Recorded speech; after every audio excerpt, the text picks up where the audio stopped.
அல்லேலூயா. அநேக நேரம் நம்ம யோசிக்கிற காரியம் அதுதான். ஒரு வாரமும் நம்ம ஆண்டவருடைய வார்த்தையை கேட்கிறோம். ஒவ்வொரு வாரமும் தேவன் வார்த்தையின் மூலமாக பேசுகிறார். ஆனா என்னுடைய வாழ்க்கையில ஒரு மாற்றம் வந்தது போல எனக்கு தெரியவில்லை. நிறைய பேருடைய கேள்வி அதுதான். நான் அநேக நேரங்கள்ல நான் யோசித்தது உண்டு. இன்னைக்கும் அநேகருடைய வீடுகளுக்கு போகும்பொழுது அடுத்த வேளை சாப்பிடுறதுக்கு வழி இல்லாத ஒரு சூழ்நிலையை நான் பார்க்கிறேன். ரட்சிக்கப்பட்டவர்கள், நல்ல ஊழியம் செய்யக்கூடியவர்கள், நல்ல விசுவாச பிள்ளைகளா இருக்கிறார்கள், நல்ல ஆவிக்குரிய சத்தியத்தை வளர்ந்தவர்களா இருக்கிறார்கள். ஆனால் இந்த இடத்துல ஒரு வெறுமையை நான் பார்த்தேன். என்னுடைய ஆரம்ப நாட்கள்ல, ஊழியத்துக்கு வந்த ஆரம்ப நாட்கள்ல நான் பார்த்த காரியத்தை சொல்லுகிறேன். அப்ப நான் ஆண்டவர்கிட்ட கேட்டேன், ஆண்டவரே ஏன் இப்படி ஒரு சூழ்நிலை? இப்படி வேதம் அப்படி சொல்லவே இல்லையே. இப்படி வேதம் சொல்லுகிற காரியம், நீ ஆசீர்வதிக்கப்பட்டு இருப்பாய், நீ மேன்மையா இருப்பாய், உனக்கு உபத்திரம் இருக்காது, உனக்கு உனக்கு உனக்கு வியாதி இருக்காது, இப்படிப்பட்ட நிறைய காரியங்களை வேதம் சொல்லுகிறது. ஆனா ஏன் ஆண்டவரே இப்படிப்பட்ட சூழ்நிலை மத்தியில ஜனங்கள் வாழ்ந்து கொண்டு இருக்கிறார்கள்? அதுவும் உண்மை விசுவாசிக்கிறவர்கள். அல்லேலூயா. நான் அவிசுவாசிகளை பேசவில்லை. உண்மை சொந்த ஜனமாய், சொந்த ரட்சகராய் ஏற்றுக்கொண்டவர்கள், உம்முடைய வார்த்தையை ஒவ்வொரு ஞாயிற்றுக்கிழமையும் தவறாமல் ஆலயத்துக்கு போகிறவர்கள், உம்முடைய வார்த்தைக்கு கீழ்ப்படுகிறவர்கள், அபிஷேகத்தை பெற்றவர்கள், வல்லமையான ஊழியம் செய்கிறவர்கள். ஆண்டவர் ஒரு காரியத்தை எனக்கு வெளிப்படுத்தினார். ரெண்டு விதமான காரியத்தை பேசினார். ஒன்று வசனம், இன்னொன்று வார்த்தை. அல்லேலூயா. இந்த வசனம் நம்மை புடமிடாது. ஆண்டவர் அதான் சொன்னாருப்பா, நான் உனக்கு வேதத்தை கொடுத்திருக்கிறேன், வேதத்துல நீ வசனங்களை வாசிக்கிறாய். என்ன வாசிக்கிற? வசனமாய் வாசிக்கிறாய். ஆனா நான் அந்த வசனங்களை வசனங்களாய் கொடுக்கவில்லை, வார்த்தைகளாய் கொடுத்திருக்கிறேன். அல்லேலூயா. எத்தனை பேருக்கு புரிந்தது என்று சொல்லி எனக்கு தெரியல. நான் மறுபடியும் சொல்றேன். வேதத்தில் இருக்கிற வசனங்கள் என்றைக்கு வார்த்தையாய் மாறுகிறதோ அன்றைக்கு அந்த வார்த்தை உங்களுக்குள் ஜீவனாய் மாறும். ஆமென் சொல்லுவோமே. அல்லேலூயா. ஒரு மனிதன் உயிரோடு இருக்கிற வரைக்கும் அவனை பெயர் சொல்லி அழைக்கிறோம். என்னை கூப்பிட்டா சுரேஷ்னு சொல்லுவாங்க, வீட்டுல கூப்பிட்டா பாபுன்னு சொல்லுவாங்க. நம்முடைய சபையில் இருக்கிற ஒவ்வொருத்தருக்கும் ஒரு பேர் இருக்கு. ஆனா நான் மரித்து விட்டேன் என்று சொன்னார், எனக்குள் இருக்கிற இந்த ஜீவன், எனக்குள்ள இருக்கிற இந்த ஆவி, எனக்குள்ள இருக்கிற இந்த சுவாசம் என்னை விட்டு போனது. நான் படுத்துட்டேன், உடம்பு சில்லுன்னு ஆயிடுச்சு, தட்டி பார்த்தா எழுப்பல. அதற்கு பின்பதாக என்ன சொல்லுவார்கள்? மேபி நம்மளோட க்ளோஸ் சர்க்கிளா இருக்கிறவங்க பாஸ்டர் இருந்துட்டாங்க சொல்லுவாங்க. ஆனா அதே மற்றவங்களுடைய பார்வையில அது டெட் பாடி. அல்லேலூயா. அல்லேலூயா. பாருங்க, டெட் பாடி எப்படி இருக்குதோ அது போலதான் வசனம். அல்லேலூயா. எல்லாம் புரிஞ்சுட்டீங்களா? டெட் பாடி எல்லாம் செய்யுமா? டெட் பாடி ஒண்ணுமே செய்யாது. டெட் பாடி அது புதைப்பதற்கும் மண்ணோட மண்ணாய் மக்கி போவதற்குமே அந்த டெட் பாடி பயன்படுத்தப்படும். அது எந்த ஜீவனா இருக்கட்டும், அது ஒரு பறவையா இருக்கட்டும், இல்ல ஒரு நாயா இருக்கட்டும், இல்ல வனவிலங்குகளா இருக்கட்டும், மனிதனா இருக்கட்டும், எதுவாக இருக்கட்டும். ஆனால் அந்த டெட் பாடிக்குள்ள மறுபடியுமாய் ஒரு ஜீவன் வருகிறது. அல்லேலூயா. அல்லேலூயா. எசேக்கியேல் 37ஆம் அதிகாரத்துல ஆண்டவர் இதே தான் தீர்க்கதரிசனத்துல கேட்கிறாரு, இந்த உலர்ந்த எலும்புகள் உயிரடையுமோ என்று கேட்டார். அல்லேலூயா. நிறைய நேரம் நம்மளும் மரித்த ஒரு சூழ்நிலையில தான் இருக்கிறோம். Because there is no word inside us. நமக்குள் தேவனுடைய வார்த்தை இல்லை, நமக்குள் தேவனுடைய வசனம் தான் இருக்கு. ரெண்டுத்துக்கும் பெரிய வித்தியாசம் இருக்குது. கிரேக்க மொழியிலே இதை சொன்னா, இதை எப்படி சொல்லுவாங்க? ரேமா அப்படின்னு சொல்லுவாங்க, ரேமான்னு சொல்லுவாங்க, லோகோஸ் சொல்லுவாங்க. ரேமா என்றால் தேவன் பேசின வார்த்தை. லோகோஸ் அப்படின்னா வார்த்தை, அதுக்கும் வார்த்தை தான். ஆனா அந்த வார்த்தை கிறிஸ்து என்று சொல்லி பொருளாய் கொண்டு வருகிறார். இங்கே நாம் சொல்ல வேண்டிய, நம் தெரிந்து கொள்ள வேண்டிய காரியம், எனக்குள் இந்த ரேமா இருக்குதா, இந்த வார்த்தை இருக்குதா? அல்லேலூயா. நமக்குள் கிறிஸ்து இருக்கிறார், நமக்குள் லோகோஸ் என்கிற அந்த வார்த்தை இருக்கிறது. ஆனால் தேவன் எதிர்பார்க்கிற அந்த அந்த உயிர்த்தெழுதலின் வார்த்தை நமக்குள் இருக்கிறதா? நாம் வாசிக்கிற இந்த வசனத்துல ஜீவன் இருக்கிறதா? நாம் கேட்கிற தேவனுடைய சத்தத்துல நம்முடைய இருதயத்துக்குள்ளாக அந்த ஜீவன் வருகிறதா? நிறைய நேரம் 99.9% இந்த வார்த்தை மரித்ததா இருக்கிறது, வசனமா இருக்கிறது. ஏன் வசனமா இருக்கு நான் சொல்றேன்னா, நாம் கேட்கும் போது, நாம் ஒரு வசனத்தை கேட்கும் போது ஆமென் ஹல்லேலூயா என்று சொல்லுகிறோம். ஆனா அதே வசனத்தை ஒரு சற்று ஒரு சில வினாடிகளோ ஒரு சில நாளிகைகளோ தாண்டினதுக்கு பின்பதாக அது நம்மை விட்டு மறந்து போகிறது, மறைந்து போகிறது. எத்தனை பேருடைய வாழ்க்கையில இந்த அனுபவத்துக்குள்ள போயிருக்கீங்கன்னு எனக்கு தெரியாது. ஆனா நான் போயிருக்கிறேன். டிசம்பர் 31 நைட்டு நான் போய் உட்கார்ந்து இருக்கும் போது, என்னுடைய சபையில நான் சொல்லுகிறேன், வாலிப நாட்கள் இருக்கும்போது சொல்லுகிறேன், கரெக்டா ஆராதனையில இருப்பேன், எல்லாம் முடியும், எல்லாம் முடிஞ்சு 12 மணிக்கு new year, happy new year சொல்லுவாங்க. எல்லாம் சொல்லி முடிச்சதுக்கு பின்பதாக கரெக்டா அந்த வெடியெல்லாம் போடுவோம், சர்ச்சில் வெடியெல்லாம் போடுவோம். வெடியெல்லாம் போட்டு முடிச்ச உடனே ஆராதனை, அது நியூ இயர் சர்வீஸ்ல ஆராதனை நடக்கும். ஆராதனை முடிஞ்ச உடனே வாக்கு தத்தத்தை பாஸ்டர் சொல்லுவார்.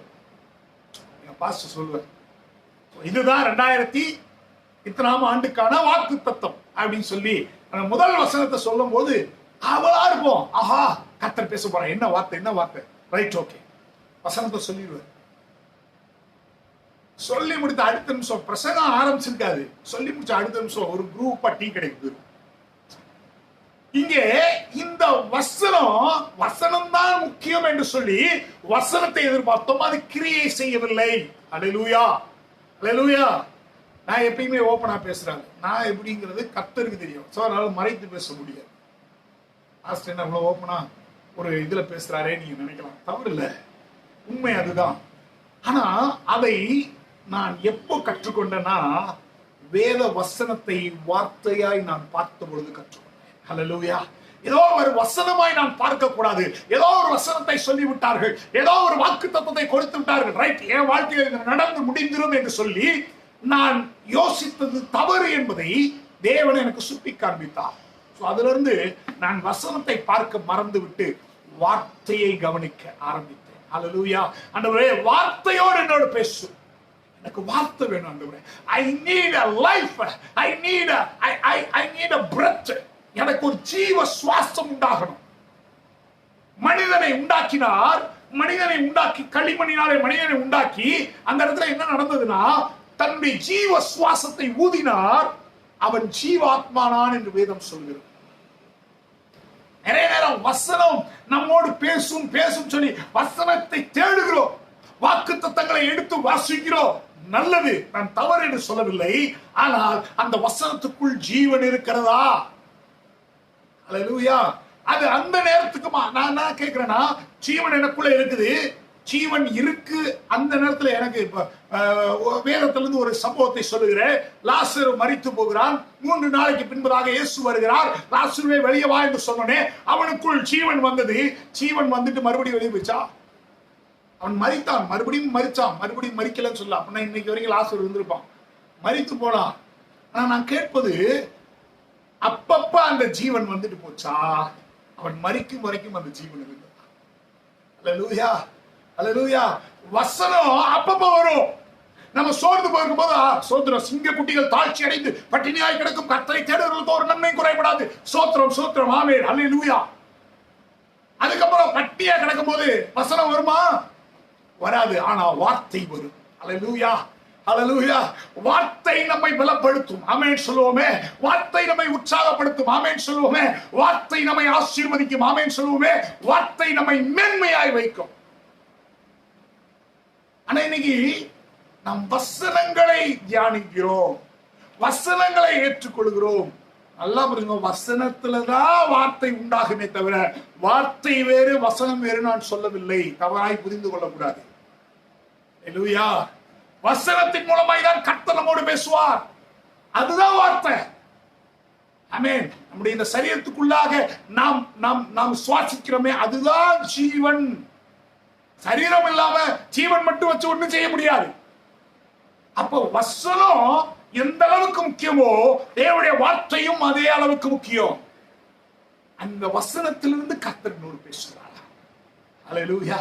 அந்த வசனம் நமக்கு ஜீவனாய் மாறுகிறதா, நமக்கு அப்பமாய் மாறாதா? என்ன சொன்னாரு? சிச்சையின் போது சாத்தான் சோதிக்கிறான்.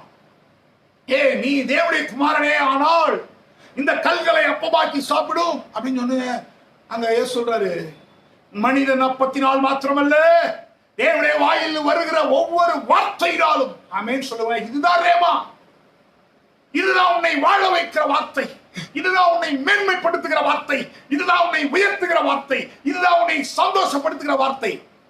எல்லாருடைய வாழ்க்கையிலும் கர்த்தர் ஒரு வார்த்தை அனுப்பி இருப்பார். அல்லேலூயா, அல்லேலூயா. அந்த வார்த்தையை கேட்டதனால தான் நீங்களும் நானும் ரட்சிக்கப்பட்டிருக்கிறோம். அந்த வார்த்தை கேட்டதுனாலதான் நீங்களும் நானும் இந்த ஸ்தானத்தில் நிற்கிறோம். அந்த வார்த்தையை கேட்டதுனாலதான் இன்னைக்கு நீங்களும் நானும் தேவனை ஆராதித்துக் கொண்டிருக்கிறோம், தேவனை மெய்யானவர் என்று சொல்லிக் கொண்டிருக்கிறோம். அநேக போராட்டங்கள் வந்தாலும் கூட நாம் பின்வாங்காமல் நின்று கொண்டிருக்கிறதுக்கான காரணம் நாம் ஒருவேளை மறந்திருக்கலாம். ஆனா அது என்ன காரணம்? அந்த வார்த்தை. அல்லேலூயா, அல்லேலூயா. தீர்க்கதரிசியின் இடத்துல கேட்கும் பொழுது தீர்க்கதரிசி சொல்கிறார், எனக்கு எப்படி ஆண்டவரே தெரியும் இந்த உலர்ந்த எலும்புகள் உயிரடையுமோ என்று சொன்னார்கள். ஆண்டவர் சொன்னாரு, இவர்கள் இஸ்ரவேல் ஜனங்கள் இவங்க என்ன பண்ணிட்டாங்க? நம்பிக்கை அற்று போனது. அவனுக்கு வசனம் தேவையில்லைங்க, வார்த்தை தான் தேவை. அல்லேலூயா. ஒண்ணு இல்லப்பா, பசியா வரவனுக்கு சாப்பாடு தான் தேவை, பசியா அவனுக்கு வார்த்தை தேவையில்லை. அவன் சொல்ற, சரி கர்த்தர் உன்னை என்ன பண்ணுவார்? பூசிப்பான். அதல்ல, அவனுக்கு சாப்பாடு கொடுத்துருவா. அதுதான் ஜீவன். வார்த்தை பேச வேண்டும், அவர்களுடைய இடைப்பட வேண்டும், அவர்களுக்குள்ள ஒரு நம்பிக்கையை கொடுக்க வேண்டும். அதுதான் வார்த்தை. தேவன் அப்படிப்பட்ட வார்த்தையை தான் கொடுக்கிறவராக இருக்கிறார். அல்லேலூயா, அல்லேலூயா. அப்ப அது எங்கிருந்து வரும்? எங்கிருந்து வரும்? நீ வேதத்துலதான் அதை கண்டுபிடிக்க முடியும். அல்லேலூயா, அல்லேலூயா. நிறைய நேரம் நாம் கர்த்தரை புரிந்திருக்கிறோம், கர்த்தரை என்ன பண்ணிருக்கோம்? ஆண்டவர் எப்படிப்பட்டவர் புரிஞ்சிருக்கிறோம், அவருடைய வார்த்தையே. அல்லேலூயா. வார்த்தை குறித்து பேசலாம், நிறைய பேசலாம். சகேயுனிடத்துல ஒரு வார்த்தை சொல்லுகிறார். சகேயுவே இறங்கி வா, இன்றைக்கு நான் வீட்டுல தங்கணும். ஆனா கேட்கிறேன், திடீர்னு ஒருத்தவங்களுக்கு நான் போன் பண்ணி, நீங்க உங்க வீட்டுல நான் தங்க போறேன் அப்படின்னு நான் சொல்றேன். இப்ப வீடு ரொம்ப கேவலமா இருக்கு, ரொம்ப மோசமான சூழ்நிலை இருக்கு, எல்லாம் அப்படி அப்படியே போட்டு கிடக்கு. இப்ப ஃபர்ஸ்ட் எப்போ வருவீங்க அப்படின்னு கேட்பீங்களா? வீடு கன்றாவே இருக்கா, எப்போ வராதீங்கன்னு சொல்லுவீங்க. என்னுடைய நண்பர்கள் நிறைய பேர் சொல்லியிருக்காங்க, சுரேஷ் என் வீடு ரொம்ப சின்னது சுரேஷ், நீ வந்தா தங்க கூட முடியாது நீ சொல்லியிருக்காங்க. சொல்லியிருக்கேன், எப்படின்னாலும் எனக்கு பரவாயில்ல, ஆமா. நானும் பெரிய அரண்மனையில இருந்து வந்தவன் கிடையாது, நானும் சாதாரண ஒரு வீடுல இருந்து வந்தவன் தான். இன்னைக்கு அத்தனை ஆசிரியச்சிருக்கேன், that's okay. நான் என்ன கேட்கிறேன்னா, நான் வருகிறேன் சொன்னதுக்கு அப்புறம் அந்த மோசமான வீடு வருவதற்காகவாவது அதை என்ன பண்ணுவாங்க? சுத்தம் பண்ணுவாங்க. ஆமாவா இல்லையா? கெஸ்ட் வராங்க, ஐயோ வீடு நல்லா இருக்கணும். ஏன்? கெஸ்ட சந்தோஷப்படுத்துறதுக்கா அல்ல, அவரை நாம் ஏற்றுக்கொள்ளுகிறோம் என்பது அவர் அறிந்து கொள்ளுகிறார். இங்க சகைவை பார்த்து இயேசு ஒரே ஒரு வார்த்தை சொல்லுகிறார், நான் இன்றைக்கு உன்னுடைய வீட்டுல தங்க வேண்டும் என்று சொன்ன உடனே அவன் வீட்டை சுத்தம் பண்ணல, தன்னை சுத்தம் பண்ணினான். ஆமென் சொல்லுங்க. அந்த வார்த்தை அவனோடு இடைப்பட்டதுனால அவன் சொன்னான், நான் யாரிடத்திலாவது அநியாயமாய் பெற்றிருந்தா, நான் என்னுடைய ஆஸ்திகளில் பாதியை நான் என்ன பண்றேன், நான் இல்லாதவர்கள் கொடுத்துறேன்னு சொன்ன மாத்திரத்துல கர்த்தர் சொன்னாரு, இவனும் ஆபிரகாமுக்கு குமாரனாயிருக்கிறான். That is the word. அதுதாங்க வார்த்தை. எல்லாரும் பார்த்து வெறுத்துக்கிட்டு இருக்கான், இவன் மோசமானவன் சொல்லிட்டு இருக்க. அந்த கூட்டத்துக்கு மத்தியில் ஆட சொல்றாரு, இவனும் ஆபிரகாம். ஏன்னா ஆபிரகாம் தான் அங்க முப்பிதாக்களின் தகப்பன். மூணு தகப்பன் இருக்கிறான், ஆபிரகாம், ஈசாக்கு, யாக்கோபு. இதுல முதல் பேரானவன் யாருன்னா ஆபிரகாம் தான். சொல்றாரு, எப்ப அவனுக்கே இவன் பிள்ளை, ஆனா சுத்தி இருக்கிறவன் ஏத்துக்கல.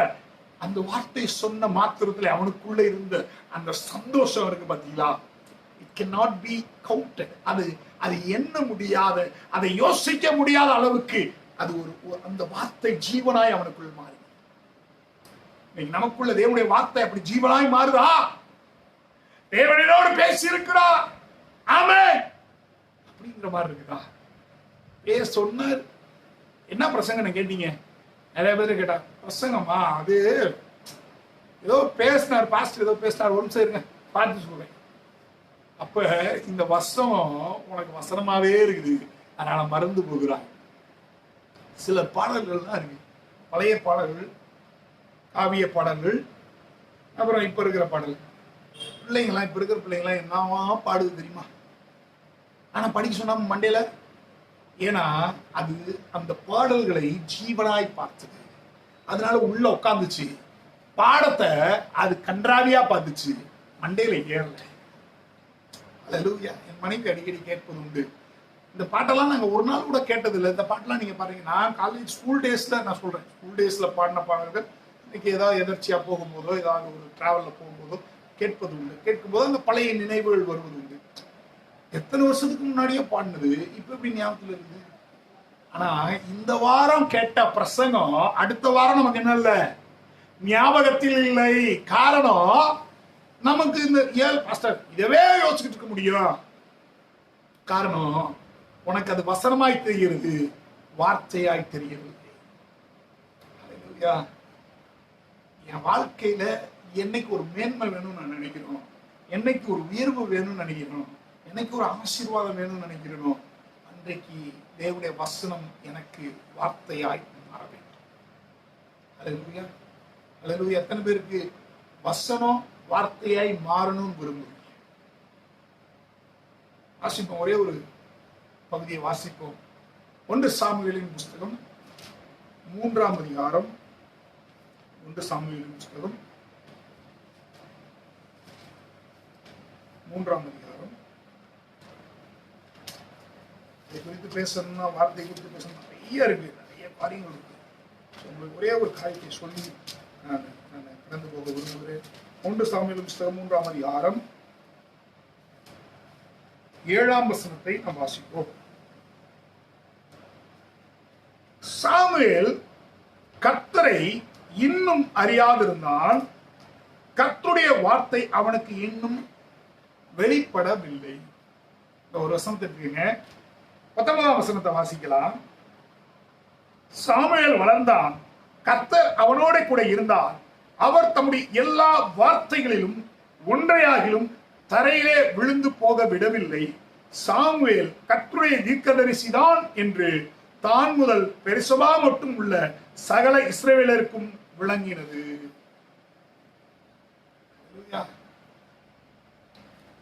7ஆம் வசனம் சொல்லுது, சாமுவேல் கர்த்தரை தெரிந்து கொள்ளவில்லை, அதனால வார்த்தையும் அவனுக்கு கேட்கல.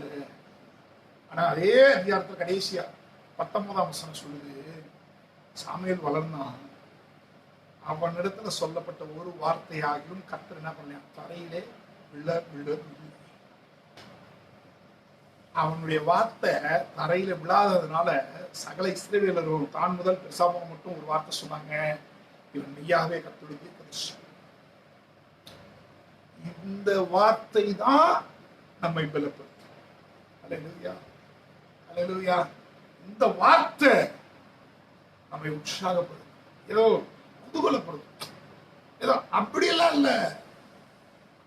நீ எல்லா நேரமும் ஆவியில இருப்ப, எல்லா சூழ்நிலையிலும் தேவனை மாத்திரம் முன்னிறுத்துவ. அந்த வார்த்தை பாருங்க, ஒரே ஒரு சம்பவம் தான் நடக்குது. 7ஆம் வசனத்தை வாசிட்டு 8ஆம் வசனத்தை வாசிப்போம். கர்த்தர் மறுபடியும் 3ஆம் விசை சாமுவேலே என்று கூப்பிட்டார்.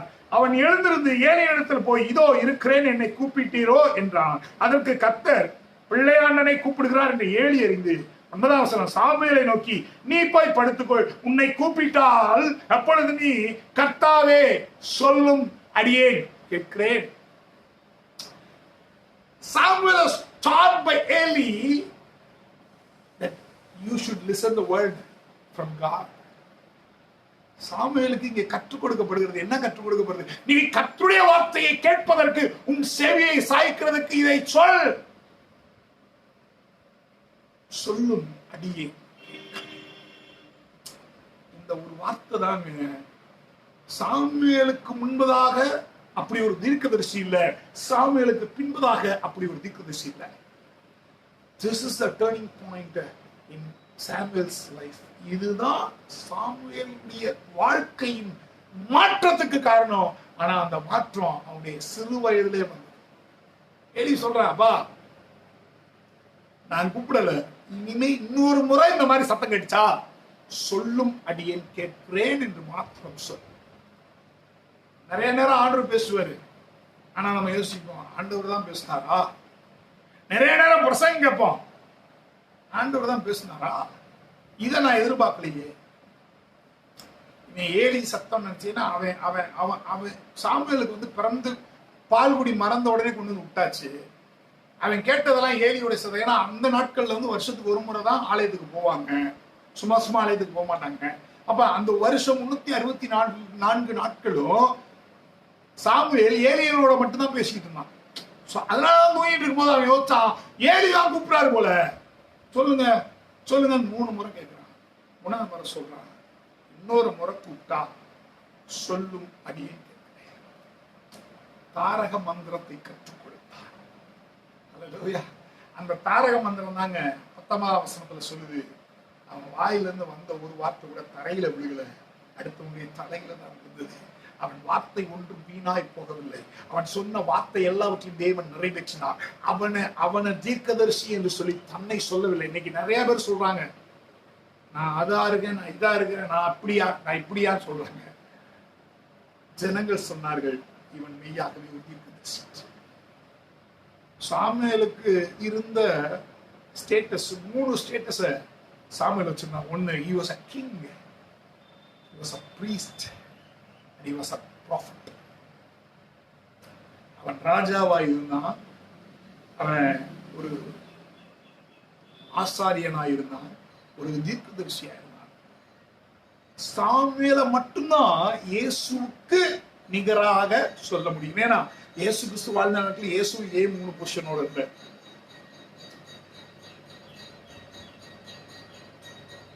காலவெளியில தெரிந்து கொள்ள வேண்டியது, நிறைய நேரம் நம்ம ஜெபம் பண்ணுவோம், வசனத்தை வாசிப்போம், கர்த்தர் என்கிட்ட பேசிட்டாரு நினைப்போம்.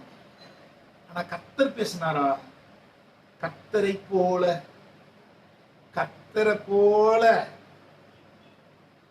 முக்காடிட்டு கொண்டு ஆடுகளுக்குள்ள ஓனாய் வந்தது போல பிசாசு பேசினானாங்கிற வார்த்தையை கவனிக்க வேண்டும்.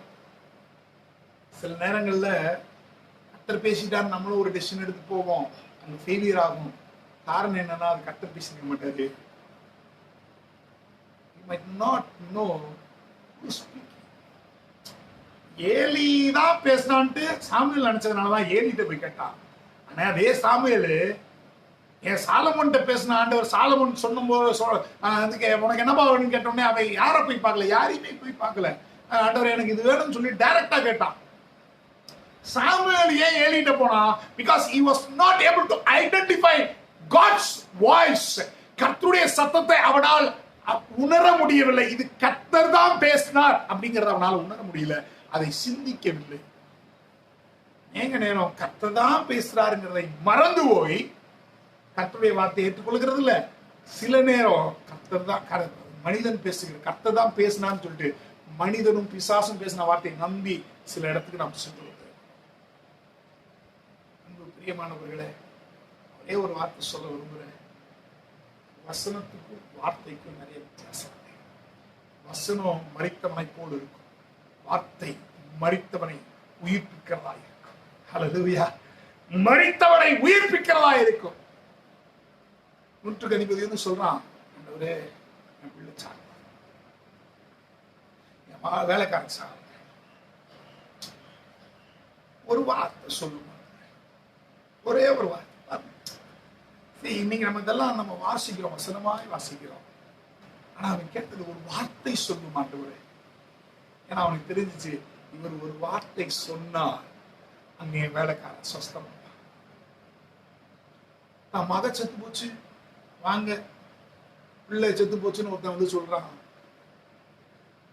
உன் விசுவாசத்துல என்ன பண்ண சூழ்ந்துடாத, விசுவாசத்துல இருந்துடாத, விசுவாசம் உள்ளவனா இரு. சரி வா போவோம். பாக்குறான் பிள்ளை செத்து போச்சு. ஏசு சொல்றாரு, எல்லாரையும் வெளியே போய் சொல்லு, நான் வரேன், மகளே எழுந்துருன்னு. வார்த்தை வார்த்தை தாங்க விடுவிக்கும். அந்த வார்த்தையை நாம் தெரிந்து கொள்ள வேண்டும்.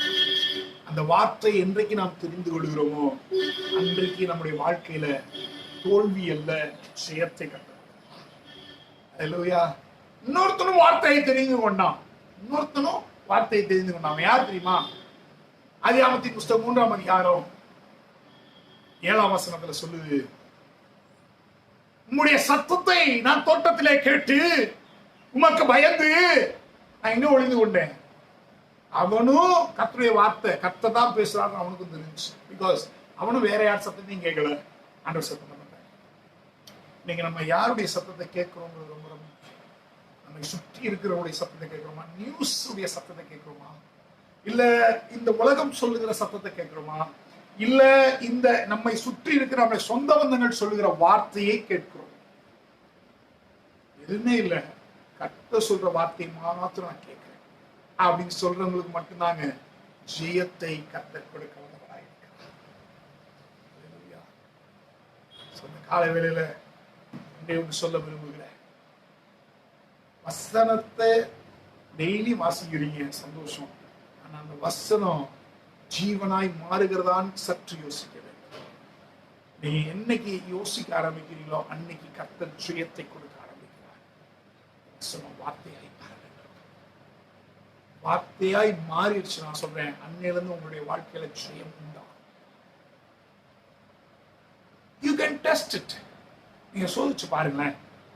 இன்னைக்கு கர்த்தர் பேசினார் அப்படின்னு வச்சுக்குவோம், இல்ல போன வாரம் பேசினார், இல்லை எப்பயோ டைம் பேசினார், அதை இப்ப யோசிங்க. இதை பேசுறீங்க, நான் இதை ஜீவனாய், இதை ஆகாரமா எடுத்துக்கொள்ள போகிறேன். எப்போ எங்கள் நீங்க சொன்னீங்களா? அப்புறம் மறக்க மாட்டேன், நம்ம மறந்துடக்கூடாது. அல்லேலூயா. அன்று சொல்லுவோம், பேசுனீங்கள டூ இட். சொல்லி பாருங்க, இந்த வாரத்துல கர்த்தர் உங்களுடைய வாழ்க்கையில அந்த அற்புதத்தை செய்ய முடியும் சொல்லணும். அதாவது உண்மையா அவருடைய வார்த்தை, அவருடைய வார்த்தை, அவருடைய வார்த்தை, அவருடைய வார்த்தை, வசனத்தை வார்த்தையாய் மாற்றுகிற வல்லமை கர்த்தருக்கு மட்டும்தான் இருக்கு. ஜீவனாய் மாற்றுகிறது அவருக்கு மட்டும்தான் இருக்கு. வாக்கு தத்தங்களை வாசிக்கிறதுனாலயோ, வாக்கு தத்தங்களை சொல்லுகிறதுனாலயோ வாக்கு தத்தங்கள் வார்த்தையாய் மாறாது. வாக்கு தத்தங்களுக்குள் ஜீவனை கொடுக்கிற கர்த்தரை மாத்திரம் நீ வைக்கும் போது அந்த வாக்கு தத்தங்கள் ஜீவனாய் மாறும். நான் சொல்லிட்டே இருப்பேன், சிங்கக்குட்டி தாட்சி அடைந்து பட்டினியா கிடக்காது. கிடக்குதோ கிடக்கலையோ, நம்ம நம்புறவனுடைய வாழ்க்கையில ஒரு நன்மையும் சொன்னீங்கல்ல, செய்யுங்க. அல்லேலூயா. நான்லாம் ஆண்டவர்கிட்ட டிபேட் போயிட்டு அப்படிதான், சொன்னீங்களா செய்யுங்க. You will never tell a lie. நீர் எப்பொழுதும் பொய் சொல்லாதவர் என்பதை நான் அறிந்திருக்கிறேன். அப்ப செய்யுங்க. அல்லேலூயா. கடைசியா என்னைக்கு நம்ம ஆண்டோட சண்டை போட்டுருக்கிறோம். அதாவது சண்டைங்கிறது வந்து ஒரு சண்டைக்காரங்க கூட சண்டை போடுறது இல்லை, உரிமை உள்ளவங்க சண்டை போடுறது எப்படி, அப்படி எத்தனை பேர் சண்டை போட்டுருக்கிறோம். அதுதாங்க வார்த்தை. யாக்கோபு சண்டை போட்டான், நீர் என்னை ஆசீர்வதித்தால் ஒழிய உம்மை நான் போக விடுவதில்லை. தொடை சங்க தொட்டாரு, சுலுக்கிச்சு. அப்படியும் சண்டை போடுறான், பிடிச்சுக்கிட்டான். நான் உண்மை விடுவதில்லை, உண்மை விடுவதில்லை, உண்மை விடுவதில்லை. கடைசியா யோசிச்சு பாருங்க, என்னைக்கு நான் உண்மை விடுவதில்லைன்னு சொன்னோம். கடைசியா யோசிச்சு பாருங்க, நான் என்னைக்கு ஆண்டவரே நீர் செய்யலன்னா உங்களை விட மாட்டேன் அப்படின்னு என்னைக்கு நம்ம சொல்லிருக்கோம். சோ ரொம்ப நாளைக்கு முன்னாடி, ரொம்ப வருஷத்துக்கு முன்னாடி இருந்தா இன்னைக்கு ஆண்டவர் எதிர்பார்க்கிறது, I don't need a verse. எனக்கு ஒரு வசனம் வேணாம், வார்த்தை தான் வேணும். என்னை பலப்படுத்துகிற வார்த்தை, என்னை உயர்த்துகிற வார்த்தை, என்னை மேன்மையாய் வைக்கிற வார்த்தை வேணாண்டவரே கேட்கிறேன். நிச்சயமா சொல்லுகிறேன், உங்க வாழ்க்கையில கர்த்தர் அப்படிப்பட்ட வார்த்தையை இன்னைக்கு இந்த நிமிஷத்துல கொடுக்க வந்தவன். எங்களை மூடலாமா? ஆண்டவரை பார்த்து சொல்லலாம், ஆண்டவரே எனக்கு அந்த வார்த்தை வசனம் வேணும், வசனம் எனக்கு ஜீவ வார்த்தையாய் அன்னை பரலோகபிதாவே, அந்த ரேமாவை எங்களுக்கு தாங்கப்பா. எங்களுக்கு அந்த ரேமா வேணும். எங்களை வாளாக்காமல் தலையாக்குகிற ரேமா, எங்களை கீழாக்காமல் மேலாக்குகிற அந்த வார்த்தை, உங்களுடைய வார்த்தையை கேட்க, உங்களுடைய சத்தத்தை கேட்க எங்கள் செவிகளை நாங்கள் திறக்கிறோம். சாமியில் சொன்னது போல, சொல்லும் அடியேன் கேட்கிறேன். நீங்க சொல்லுங்க ஆண்டவரே, பொறுப்பெடுத்துக் கொள்ளும். நாள் முழுவதும் கர்த்தர் நீர் எங்களை நடத்தும்.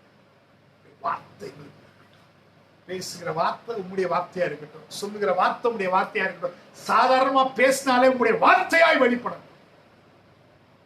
அப்படிப்பட்ட அனுக்கிரகத்தை ஆசீர்வதியும் இயேசுவின் நாமத்தில் கேட்கிற நல்ல பிதாவே, ஆமென், ஆமென். இப்பொழுது நம்ம கர்த்தராகிய இயேசு கிருபையும் பிதாவாகிய தேவனுடைய அன்பும் பரிசுத்த ஆவியானவருடைய அன்யோன்ய ஐக்கியம் ஆசீர்வாதம் நம் அனைவரோடும் சகலவசமானவரோடும் என்றும் என்றும் சதா காலம் இருப்பதாக. ஆமென். என் ஆத்துமாவே கர்த்தரை ஸ்தோத்திரி, முழுமே பரிசுத்த நாமத்தை ஸ்தோத்திரி. என் ஆத்துமாவே கர்த்தரை ஸ்தோத்திரி, கர்த்தர் செய்த சகல உபகாரங்களையும் மறவாதே.